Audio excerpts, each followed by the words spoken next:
kenapa di Jepang itu kok yang diutamakan etika atau moral? Adab.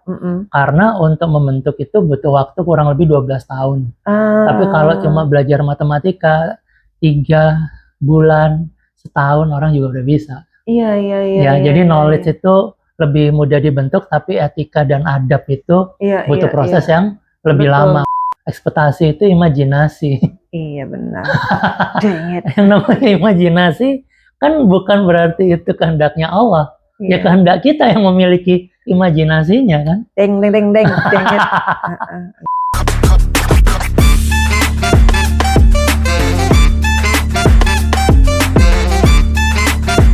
Assalamualaikum warahmatullahi wabarakatuh. Waalaikumsalam warahmatullahi wabarakatuh. Maaf. Nggak apa-apa, udah dibuka.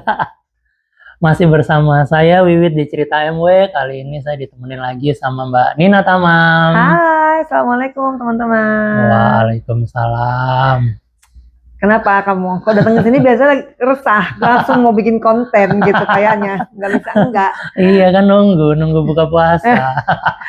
Tapi sambil nunggu buka puasa, aku tuh nggak bisa. Kan akhir-akhir ini berita tuh biasanya dapat dari gadget gitu kan. Apakah itu tentang keadaan sosial sekarang, tentang apapun yang terjadi di Indonesia, dunia tuh bahkan kita semua bisa lihat di gadget kita. Yang aku lihat itu ya, kok aku bisa mendapat kesimpulan bahwa akhir-akhir ini kenapa banyak sekali kayak kezaliman gitu yang terjadi, Mas. Benar ya? Bisa gue bilang kezalim ya? Apakah itu di Palestina, ataukah itu di Amerika, apakah itu di Konoha, astagfirullahaladzim, Konoha, apakah itu di Konoha gitu, tolong di cut. Gitu. Iya, itu sebenarnya kalau Mbak Nina lihat terstruktur nggak sih? Apa yang kita rasakan sekarang ini sifatnya terstruktur nggak sih? Iya loh. Masif, terstruktur gitu kan, tersistematis lah. Iya, begitu dan bisa kenapa aku bilang terstruktur karena semua itu kejadiannya tuh pada saat yang bersamaan. Iya. Di seluruh lini masyarakat gitu. Jadi kayak ini apa-apaan sih nih? Kenapa gue scroll berita semua isinya nggak ngenaken gitu? Iya. Coba kalau kita tarik mundur. Nggak mau. Ya udah kita tarik maju. Nggak mungkin tarik mundur. Iya. Kalau kita tarik mundur ke belakang, sebenarnya kan semuanya terkait sama pola pendidikan, benar nggak sih Mbak? Iya. Ya pola-pola pendidikan misalnya yang sering kita temuin ya di sosial media. Kenapa anak-anak di Jepang sana lebih diutamakan etika? Kalau di Jepang, iya etika. Itu dari playgroup mereka sekolah itu tuh sampai kelas 3 atau kelas 5, apa kelas 4 gitu ya, ditanamkan itu etika dan adab ya. Betul, etika dan adab kayak gitu. Nah sebenarnya waktu kita masih SD dulu itu juga ada ya PMP ya. Iya loh. Pendidikan moral Pancasila. Berarti kan memang moral itu yang harus ditaruh dulu kan. Iya betul. Kayak gitu. Nah, kenapa juga tadi kalau disebut di Jepang ya, kenapa di Jepang itu kok yang diutamakan etika atau moral? Adab. Karena untuk membentuk itu butuh waktu kurang lebih 12 tahun. Tapi kalau cuma belajar matematika 3 bulan, setahun orang juga udah bisa. Iya. Jadi knowledge itu lebih mudah dibentuk, tapi etika dan adab itu butuh proses yang lebih lama. Makanya ketika usia anak-anak emas itu memang harusnya diisinya sama etika dan adab, kayak gitu ya. Kayaknya aku nggak pernah ngelihat ya, tapi kalau orang-orang tua kita dulu, misalnya ngelewatin yang lebih tua, bungkuk, kan? Salim, itu kan hal-hal yang ya lumrah lah ya. Betul. Tapi di hari ini ya udahlah ya, kaki tetap naik di kursi, nggak lepas dari gadget dan seterusnya. Itu ya memprihatinkan sih. Ya nggak tahu apakah Gen X gagal atau gimana. Semoga enggak ya, semoga ya. Nggak tahu kenapa. By the way, juga yang pernah kita ingat ya, kita itu seringkali masih ingat nggak ketika ulangan itu goalsnya adalah nilai baik kan? Betul ya Allah, yang penting gue dapat 100. Ya, apapun caranya, yang penting dapat 100. Dan diakui atau tidak diakui, orang tua pun lebih suka anaknya dapat nilai bagus. Betul. Walaupun bisa jadi caranya tidak baik. Iya. Misalnya nyontek. Iya. Mungkin dimarahin sebentar nyonteknya, tapi udah terpuaskan sama nilainya yang bagus tadi kan, Mbak? Iya, betul. Nah, sekarang berapa persen dari para orang tua itu yang mensyukuri nilai anaknya apa adanya, tapi dia benar-benar ngikutin prosesnya gitu. Ya. Nah, karena kejadian itu sudah berlangsung lama, akhirnya tanpa disadari, sebenarnya kan kita sudah hidup dalam kepalsuan sih. Betul. Kayak ini bisa dia tarik contoh, kayak anakku tuh tanding bola gitu kan. Ada satu masa di mana saat timnya itu mencetak gol banyak gitu. Motivasinya adalah uang gitu. Jadi siapa yang pencetak gol terbanyak itu dapat duit gitu, banyak gitu. Aku tuh menganggap itu kayak, oke lah gitu, bagus lah, dan aku melakukan itu sama anakku. Ketika aku pindahkan anakku ke tim yang lain, itu aku dapat pelajaran yang luar biasa bagus, toh nggak? Dibilang bahwa jangan lo kasih duit, karena akhirnya nanti motivasinya dia nggak akan mau, dia cuma mau ngecetak gol doang. Bukan kerja tim. Bukan teamwork. Bahwa kalau pertandingan bola itu yang diutamakan ada teamworknya gitu. Jadi harusnya kalau mau kasih duit, semuanya lo kasih duit, gitu. Bukan cuma si pencetak golnya doang, gitu. Karena kan kalau nggak ada backnya, nggak bisa ngasih ke depan, nggak bisa ngoper ke depan bolanya, dia nggak bisa ngegolin juga. Juga ya gitu. Oh iya deh. Kita motivasinya itu aja dirubah nih. Oh iya benar gitu. Iya. Artinya memang tanpa disadari kepalsuan ya, bukan kesadaran ya, tapi kepalsuan kan. Itu kan kita dimanipulatif. Betul. Sama keadaan. Nah, itu terjadi gitu ya. Belum lagi untuk misalnya orang tua yang mengintervensi guru, banyak hal lah ya.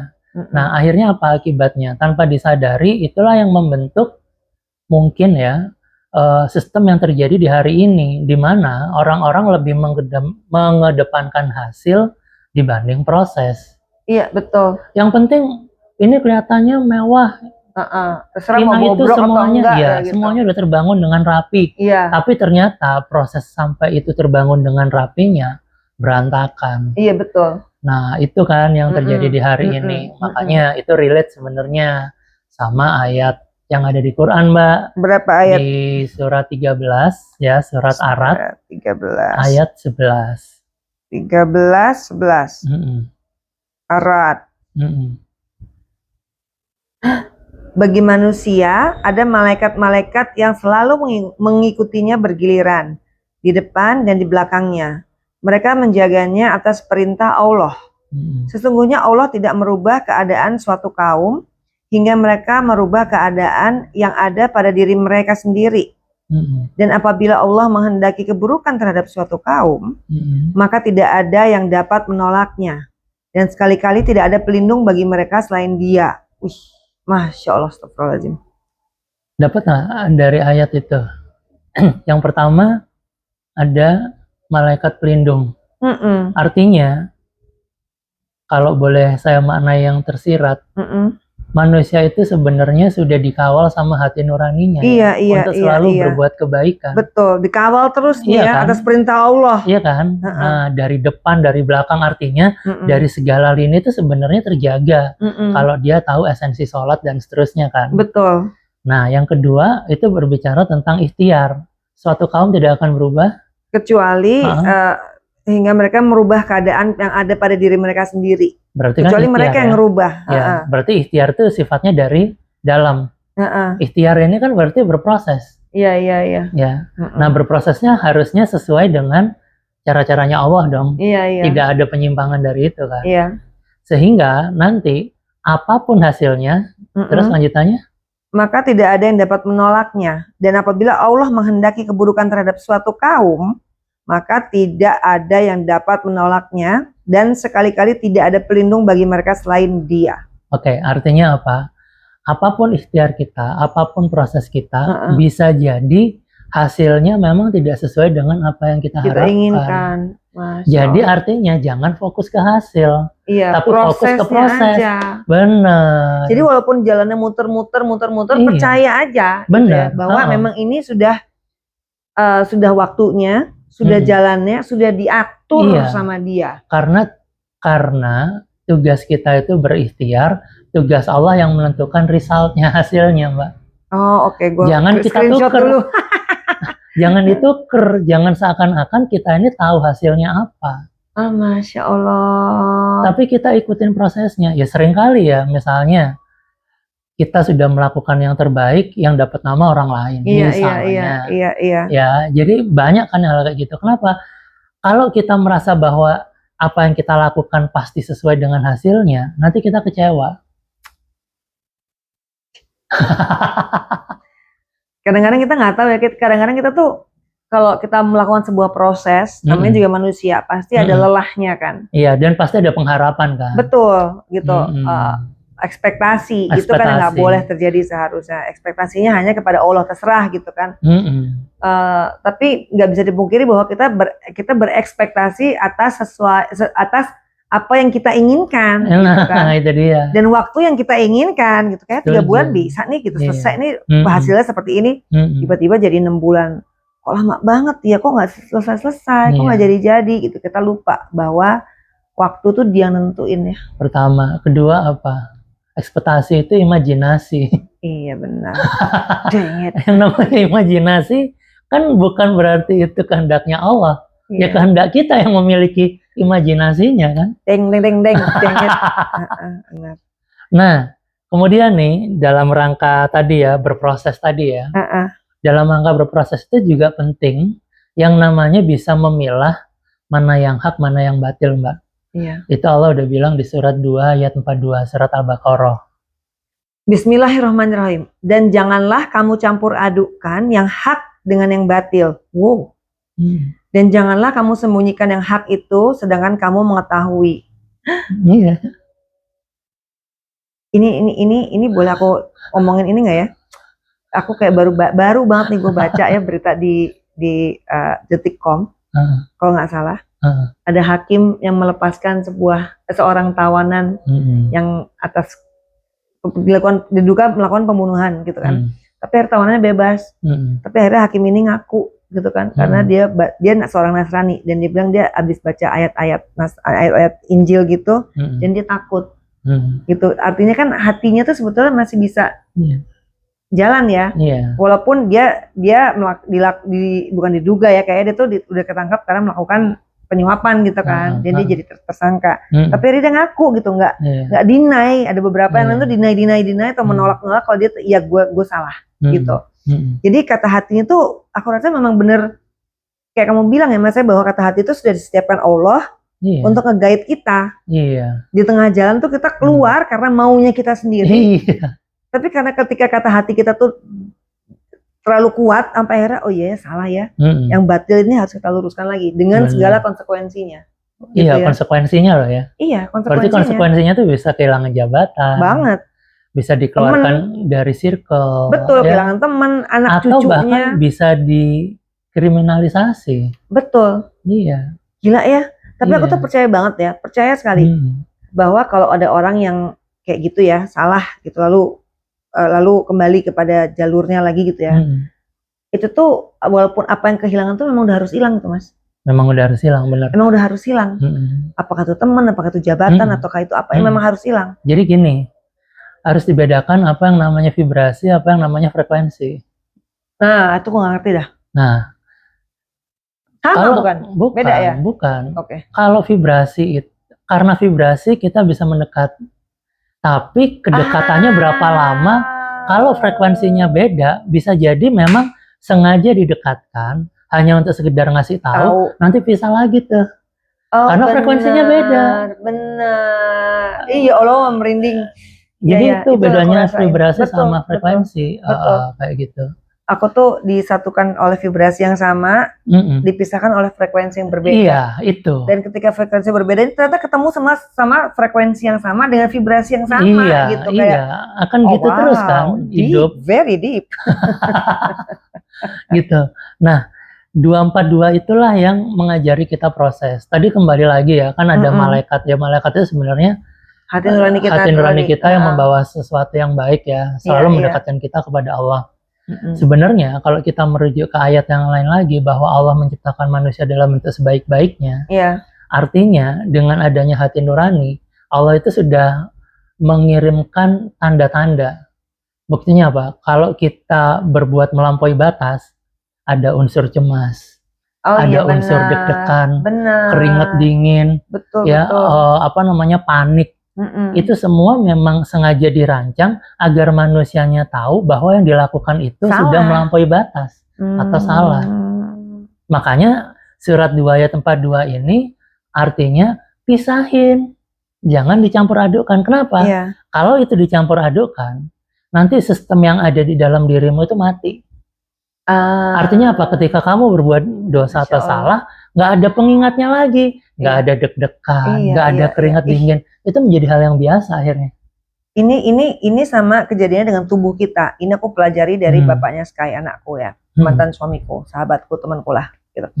Dia tuh bilang bahwa kalau kita ada cedera di badan kita, harus kita lawan dan kita benerin. Kayak misalnya frozen shoulder gitu ya. Kan sakit ya. Waktu itu aku pernah frozen shoulder. Untuk begini aja nggak bisa. Sakit sekali gitu. Aku cuma bisa kayak gini. Sama dia dilawan, dilatih. Supaya dia bisa kayak gini. Kenapa? Karena kalau kamu biarin kayak gini terus, akhirnya nanti badannya akan menganggap bahwa ini bener. Ototnya udah nggak kepake lagi. Ya udah dimatiin aja. Klek. Akhirnya bener-bener seumur hidup nggak bisa begini lagi. Gitu.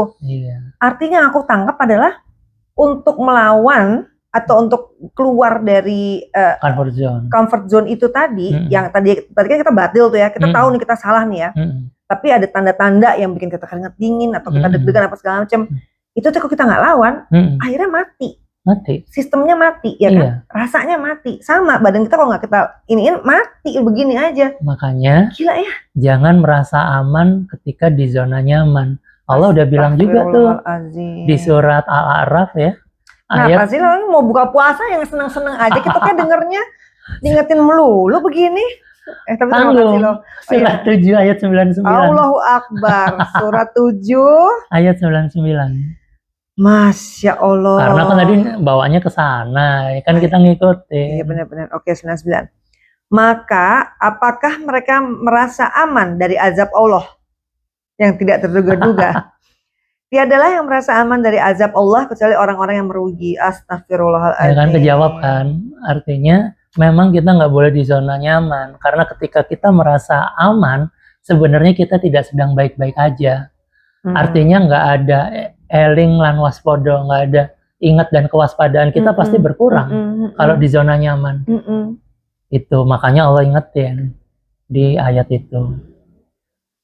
Nah, terus bagaimana kalau misalnya, ya ini terakhir nih, misalnya kita ada di lingkungan yang memang toksik atau buruk ya, dan kita ada di situ gitu. Aku sih keluar, emang benar keluar, walaupun tidak semua orang bisa keluar ya. Bisa keluar, ngomong keluar, aku keluar, iya. Tapi bisa jadi pada realitasnya ketika keluar dari circle itu, bisa jadi nggak ada pekerjaan, Mbak. Wih, gila, nggak nyaman sama sekali asli. Nggak nyaman kan? Abis itu pasti mikirin keluarga dan seterusnya. Betul. Akhirnya banyak orang yang tadi mematikan alarmnya. Aduh. Yang penting anak istriku bisa makan. Bisa nggak di kondisi itu?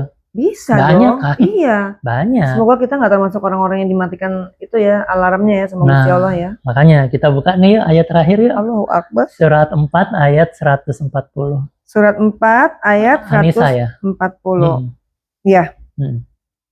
Dan sungguh Allah telah menurunkan kepadamu di dalam Al-Quran bahwa apabila kamu mendengar ayat-ayat Allah diingkari dan diperolok-olokkan oleh orang-orang kafir, maka janganlah kamu duduk bersama mereka hingga mereka memasuki pembicaraan yang lain.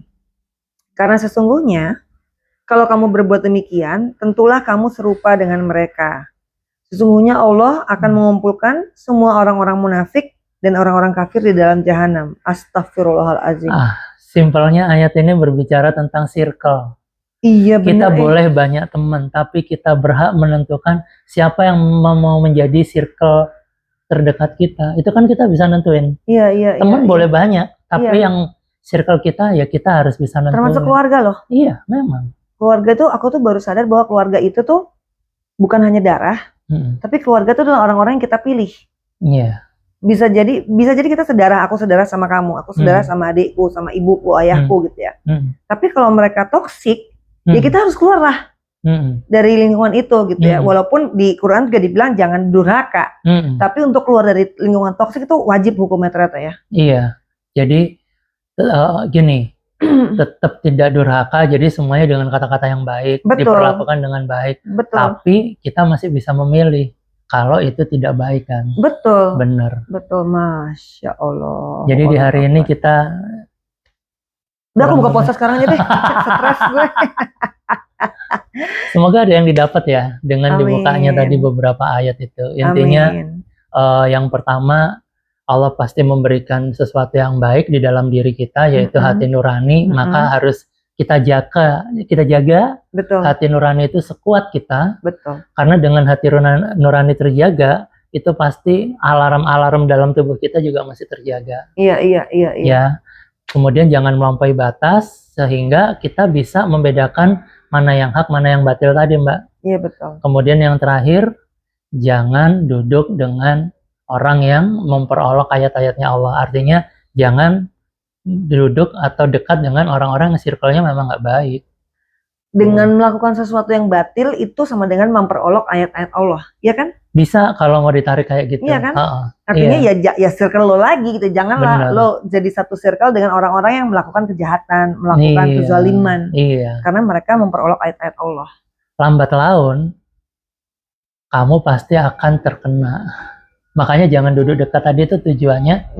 Karena kalau kamu di circle yang sama, tadinya kamu menolak, tapi terus-menerus kamu akan terkena dampaknya gitu. Aduh, alhamdulillah. Terima kasih buat hari ini, Mas. Alhamdulillah, terima kasih. Baik, sahabat semua, kita sudahi dulu cerita MW kali ini. Semoga ada manfaatnya bagi kita semua. Saya Wiwit pamit. Saya Tamu juga pamit. Wassalamualaikum warahmatullahi wabarakatuh.